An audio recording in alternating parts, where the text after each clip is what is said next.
ইসলাম বলছে হচ্ছে যখন আপনি কোনো ভালো কাজে নিয়ত করবেন, নিয়ত করার সাথে সাথেই আপনার সৃষ্টিকর্তা আল্লাহ তাআলা আপনাকে রিওয়ার্ডস দেওয়া শুরু করবে। ধরেন হচ্ছে আমাদের ওইদিকে একটা দরজা আছে, একটা জানালা আছে, আপনি নিয়ত করলেন হচ্ছে আমি এই দরজাটা রাখছি এবং এই জানালাটা রাখছি দিনে যেন আমি 5 বার আজান শুনতে পারি। তাহলে এটা তো এমনি আপনাকে রাখতে হইতো না, আপনার এই যে বাতাস আলো বাতাস আসার জন্য। কিন্তু আপনি নিয়ত করছেন না আমি এই দরজা এবং জানালা রাখছি যেন 5 বার দিনে আমি মসজিদ থেকে মধুর আজানের ধ্বনি শুনতে পাই। তো এই দরজা এবং জানালা যতদিন থাকবে, যতদিন মসজিদে আজান হবে, ততদিন আপনি সওয়াব পাতি থাকবে। সুবহানাল্লাহ। এই কারণে আমরা এরকম নিয়ত করবো, আমাদের নিয়তগুলো যেন অনেক বড় হয়। আপনি যখন নিয়ত করবেন, নিয়ত করার পর থেকে আপনার রিওয়ার্ডস, আপনার সওয়াব আপনি পাইতে থাকবেন ইনশাআল্লাহ। ঠিক আছে? এই কারণে আমাদের এই নিয়তে পরিশুদ্ধ থাকা দরকার। প্রিয় শিক্ষার্থী ভাই এবং বোনেরা, পৃথিবীতে কয়েকজন মানুষ আছে যারা পুরো পৃথিবীকে নতুনভাবে আলোড়িত করেছিল। এর মধ্যে একজন হচ্ছে তুরস্কের নাজিমুদ্দিন এরবাকান। আপনারা কি ওনার নাম শুনেছেন? মানে একজন মানুষ চাইলে যে একটা নেশনকে অনেক উঁচুতে নিয়ে যেতে পারে, এরকম কয়েকজন মানুষের এক্সাম্পল আমি আপনাদেরকে দেব। এর মধ্যে একজন হচ্ছে নাজিমুদ্দিন এরবাকান, তুরস্কের। এই নাজিমুদ্দিন এরবাকান তিনি তুরস্কের মেকানিক্যাল ইঞ্জিনিয়ারিং এ একটা ইউনিভার্সিটিতে পড়াশোনা করেছে, মিডল ইস্ট টেকনোলজিক্যাল ইউনিভার্সিটিতে। এবং ওখানে পড়াশোনা করার পরে তিনি তার সায়েন্স টেকনোলজিতে তিনি এত বেশি এক্সপার্ট হয়েছিল, পরবর্তীতে তিনি এমন কিছু আবিষ্কার নিয়ে এসেছিল, এমন কিছু ইঞ্জিনের আবিষ্কার করেছিল 1950-55 সালের দিকে, যার মাধ্যমে পুরো পৃথিবী আলোড়িত হয়েছিল। পুরো পৃথিবী তুরস্কের এই ইনোভেশন দেখে তারা অবাক হয়ে গিয়েছিল। এবং তুরস্কের রাষ্ট্রে এই নাজিমুদ্দিন এরবাকানের উপর ভিত্তি করে পরবর্তীতে আজকের যে তুরস্ক, আজকের যে এরদোয়ানকে দেখতে পান, আজকে যে তুরস্কের যে সায়েন্স টেকনোলজিতে ডেভেলপ করা, আজকে যে তুরস্কের ইকোনমিতে ডেভেলপ করা এবং তুরস্কে মুসলিম বিশ্বগুলোতে নেতৃত্ব দেওয়া, এই সব কিছু নাজিমুদ্দিন এরবাকানের হাত ধরে তৈরি হয়েছে।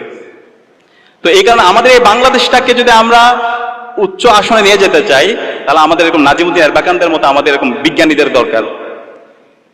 বিংশ শতাব্দীতে একজন মানুষ পুরো দুনিয়া আলোচিত করেছিল, এর মধ্যে ওনার নাম হচ্ছে একজন ইমাম হাসানুল বান্না।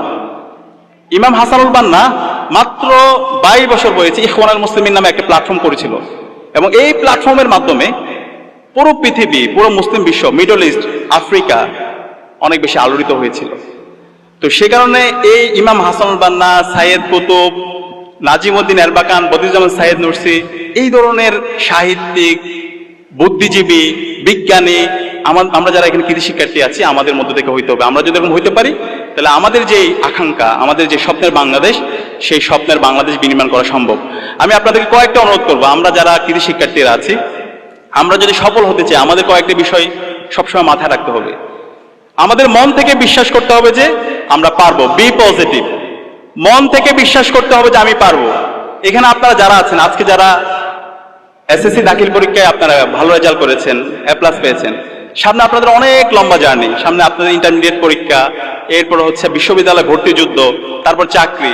কিন্তু বিশ্বাস করতে হবে যে এখানে আপনারা যারা আছেন, এখানকার আপনারাই আগামীতে ঢাকা বিশ্ববিদ্যালয়, বুয়েট, মেডিকেল সহ বাংলাদেশের বড় বড় যে প্রতিষ্ঠানগুলো আছে, সেই প্রতিষ্ঠানগুলোতে ভালো একটা সাবজেক্টে আপনি ভর্তি হবেন। এখানে মন থেকে বলছে কে একটু হাত তুলতে দেখি, যে বুয়েটে এই যে ভয় পাচ্ছে, আপনারা যদি এখন থেকে ভয় পান, আপনারা এই গোল্ডেন A+ পেয়েছেন, A+ পেয়েছেন, আপনারা যদি ভয় পান তাহলে কেন হবে? এটা 2 হাত একসাথে তোলেন।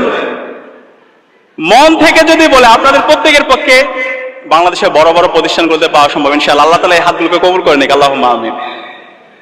2 নম্বর হচ্ছে এই যে সফল হওয়ার জন্য আমাদেরকে অনেক বেশি গ্রেটফুল হইতে হবে, যেটা আমাদের বক্তারা অনেক বেশি বলেছেন। বি গ্রেটফুল টু অলমাইটি সুবহানাহু ওয়া তাআলা। আমাদের সৃষ্টিকর্তার প্রতি অনেক বেশি কৃতজ্ঞ হইতে হবে। আমরা যদি মুসলমান হই, আমাদের আল্লাহর প্রতি অনেক বেশি কৃতজ্ঞ হইতে হবে। আল্লাহর কাছে আমাদেরকে বলতে হবে, 5 ওয়াক্ত নামাজ আমাদের কাছে বলতে হবে, এবং যদি পারি মাঝে মধ্যে একটু নফল ইবাদত করা, শেষ সাথে কিয়ামুল লাইল করা, তাহাজ্জুদের নামাজে গিয়ে আল্লাহর কাছে বলা। আল্লাহ তাআলা কোরআনের মধ্যে বলেছেন, ইয়া আইয়ুহাল্লাযীনা আমানু ইসতাঈনু বিস-সাবরি ওয়াস-সালাত ইন্নাল্লাহা মা'আস-সাবিরিন। আল্লাহ তাআলা বলছেন, হে বিশ্বাসীরা, তোমরা সালাত এবং সবরের মাধ্যমে আমার কাছে সাহায্য প্রার্থনা করো, নিশ্চয়ই আল্লাহ তাআলা ধৈর্যশীলদের সাথেই আছেন। এবং সবসময় দোয়া এবং জিকিরের মধ্যে থাকা। আল্লাহর কাছে চাইলে আল্লাহ তাআলা এত বেশি দিবেন, আপনি চিন্তাও করতে পারবেন না। এর পাশাপাশি আমাদের গ্রেটফুল হইতে হবে আমাদের পিতা মাতার প্রতি। আমাদের আব্বা আম্মার মন থেকে দোয়া আসে এমন কাজ করতে হবে, আমাদের আব্বা আম্মা উফ বলে এই ধরনের কোনো কাজ করা যাবে না। আমরা অনেক ক্ষেত্রে ভুলে যাই আমাদের আব্বা আম্মার স্যাক্রিফাইসের কথা। দেখেন, আমাদের আব্বা আম্মা এত আমাদের পেছনে সময় দেয়, কখনো আমাদের কোনো ধরনের চাওয়া পাওয়া তারা অতৃপ্তি রাখে না। খেয়াল করবেন, আমাদের আব্বা আম্মার কলারগুলো ছিঁড়ে যায়, শার্টের কলার ছিঁড়ে যায়, জুতা ছিঁড়ে যায়, কিন্তু তাদের সে শার্ট চেঞ্জ করে না, তাদের জুতা পরিবর্তন করে না, তাদের ডিভাইস পরিবর্তন করে না, কিন্তু আপনার আমার কোনো ধরনের অপূর্ণতা তারা রাখে না। তো আব্বা আম্মার মন থেকে দোয়া আসে, সেই ধরনের কাজ করতে হবে। আব্বা আম্মা যদি মন থেকে দোয়া করে, তাহলে এই পৃথিবীতে এমন কেউ নাই আপনাকে দমায় রাখতে পারবে। আমরা কি পারবো ইনশাআল্লাহ আমাদের আব্বা আম্মার মন থেকে দোয়া আসে এমন কাজ করার? ইনশাআল্লাহ। এবং এর পাশাপাশি আমাদের যারা পাড়া প্রতিবেশী আছে, আমাদের যারা আত্মীয় স্বজন আছে, তাদের মন থেকে দোয়া আসে এমন কাজ করতে হবে, তাদের প্রতি অনেক কৃতজ্ঞ হইতে হবে। আমাদের বন্ধু বান্ধব যদি কেউ একটু অসুস্থ হয়, তাদের একটু খোঁজ খবর নিতে হবে। এই ধরনের ছোট ছোট কাজ, সেটা আপনাকে অনেক উঁচুতে নিয়ে যাবে, আল্লাহ তাআলা অনেক মর্যাদা আসীন করবে। এর পাশাপাশি আমাদের কি হতে হবে? Consistent, B consistent. আমরা অনেক ক্ষেত্রে এই যে এখন এ প্লাস, গোল্ডেন এ প্লাস পেয়ে মনে করি যে আমরা অনেক কিছু করে ফেলছি, কিন্তু ভাই এইটা আপনার লাইফের নতুন একটা জার্নি শুরু হচ্ছে। আলহামদুলিল্লাহ একটা সফল হয়েছেন, আরো অনেকগুলো স্টেজ আছে। সেই স্টেজগুলোকে সফল হওয়ার জন্য আপনাদের জীবনের এই কনসিস্টেন্সি থাকতে হবে, পড়াশোনার একটা রুটিন থাকতে হবে। এবং সেই জায়গায় আমি আপনাদেরকে অনুরোধ করব, এটা আমি সব জায়গায় বলি, ইসলামী ছাত্র শিবির অসাধারণ একটা আমরা রিপোর্ট সিস্টেম ডেভেলপ করেছি। ইসলামী ছাত্র শিবিরের রিপোর্টটা দেখছেন কে? একটু হাত তুলুন তো এখানে। আমাদের আপুদের জন্য আছে এবং ভাইদের জন্য তো নিশ্চয়ই আছে। এই রিপোর্ট সিস্টেমটা যদি আপনি রাখতে পারেন, আপনার সেলফ ডেভেলপমেন্ট ইন্ডেক্সটা ক্রমাগত ঊর্ধ্বমুখী হবে। আমাদের এই রিপোর্টটা 24 ঘন্টার হিসাব আপনি ওখানে রাখতে পারবেন। আপনার রেগুলার কোরআন পড়তে হবে, আপনারা যারা মুসলমান আছে হাদিস পড়তে হবে, যদি অন্য ধর্মাবলম্বী হন আপনার ধর্মের যেই রীতিনীতি আছে সেটা আপনাকে পড়তে হবে।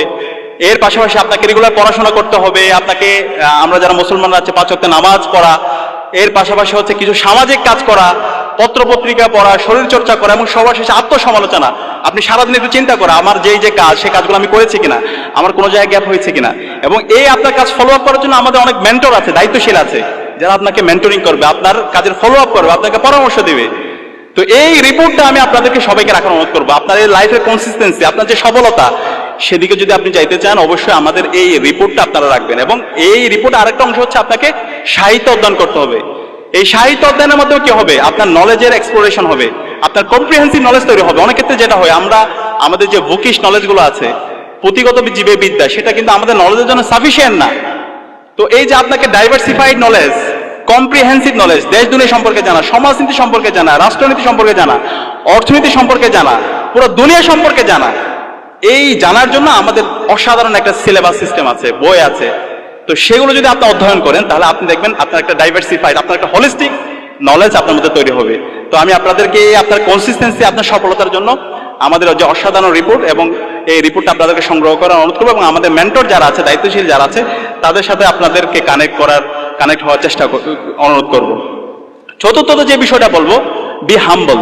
সফলতার জন্য সবচেয়ে গুরুত্বপূর্ণ যেটা, বিনয়ী হইতে হবে। অনেক ক্ষেত্রে যেটা হয়, আমরা যারা কি সম্ভ্রান্ত পরিবার থেকে আসছি, আমরা যারা ঢাকায় পড়াশোনা করতেছি, ভালো কলেজে চান্স পাবো, সামনে ভালো রেজাল্ট করেছি, অহংকার চলে আসে। বিশ্বাস করেন, এই অহংকার আপনার পতনের কারণ হবে। অহংকারী হওয়া যাবে না।